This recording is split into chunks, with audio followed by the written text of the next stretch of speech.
The diner hummed with the low clatter of cutlery, the hiss of the griddle, and murmured conversations wrapped in steam from coffee mugs.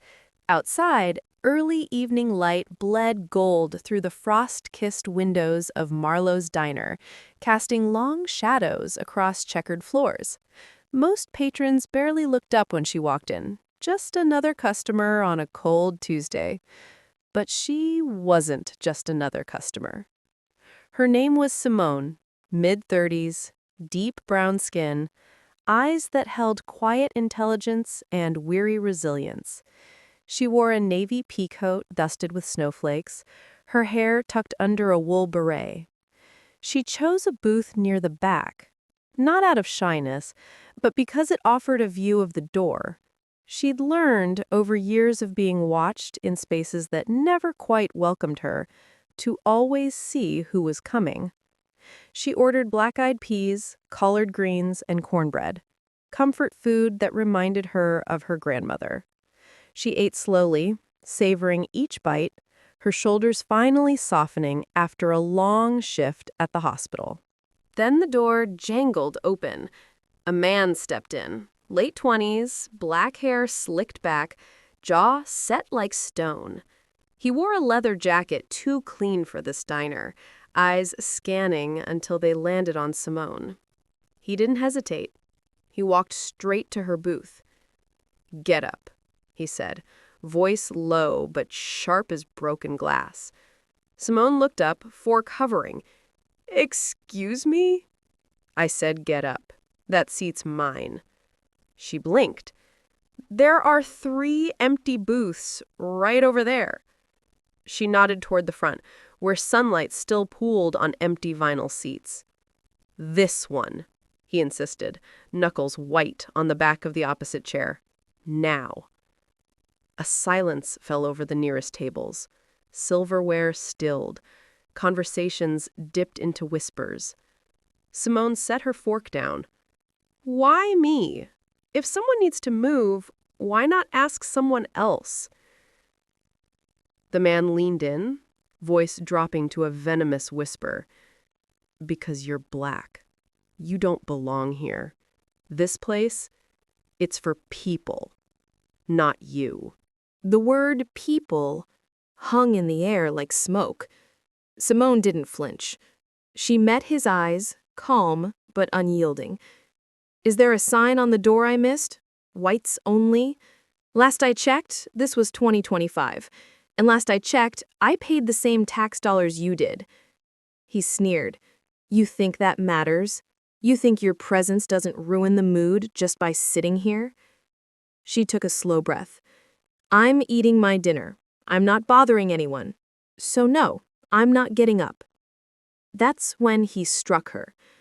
A sharp crack echoed through the diner as his hand whipped across her cheek. Coffee cups rattled. A woman gasped. Simone's head snapped sideways, but she didn't cry out. She straightened slowly, eyes blazing now, tears held back not by fear, but by pride. Then, movement. From a corner booth near the jukebox, 3 figures stood. Not bikers exactly, but riders, members of the Serpent and Spoke, a Haitian-American motorcycle club known for community rides and charity work. They'd come in for pie after helping repair a neighbor's roof. The leader, a woman named Jules, tall, braided hair, arms sleeved in ink, stepped forward first. "Why'd you hit her?" Jules asked, voice low, dangerous. The man scoffed. "She wouldn't move, thought she owned the place." Jules glanced at Simone, saw the red mark blooming on her cheek, the quiet dignity in her gaze. Then she turned back to the man. "You touched her for no reason, in public, like she was nothing." "I told her." "You told her nothing that gave you the right to raise your hand," Jules cut in. "She was eating, peacefully. You came in like you own the air she breathes." The man puffed his chest. "This town's not for—" He never finished. Jules moved fast, not with rage, but with precision. One step, then another. She didn't punch him, she didn't shout. She stood inches from his face and said loud enough for everyone to hear, We protect our own, and tonight, she's ours. Behind her, two others flanked the man, broad-shouldered, silent, their presence alone enough to shrink him. The diner owner stepped out from behind the counter, apron stained with gravy, phone in hand. "I called the cops, and I'm banning you, forever." The man looked around, saw every eye on him, not with sympathy, but judgment. Even the white patrons avoided his gaze. Shame flickered across his face, then fear. He backed away, muttering excuses, and fled into the winter night. Simone finally exhaled. Her hands trembled slightly, but she forced a small, grateful smile toward Jules. "You okay?" Jules asked, pulling out a chair and sitting across from her. Simone nodded. "Yeah, just tired of having to prove I deserve to exist in the same space as him." Jules reached across the table, resting a hand over Simone's. "You don't prove it.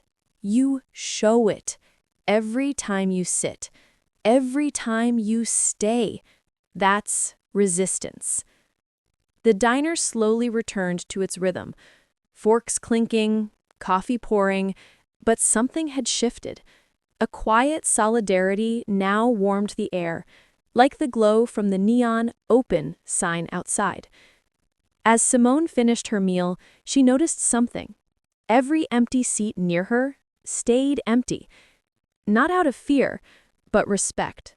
A silent circle of protection. And in that moment, she felt seen.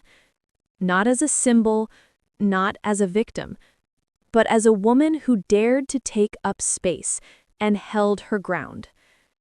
If this story moved you, if it reminded you that dignity is non-negotiable and courage often wears a quiet face, please like, comment, and subscribe to this channel. Share your thoughts below. Have you ever been made to feel unwelcome just for existing? Your voice matters. Your story matters. And together, we keep making space for everyone. Thank you for watching. Stay kind, stay brave.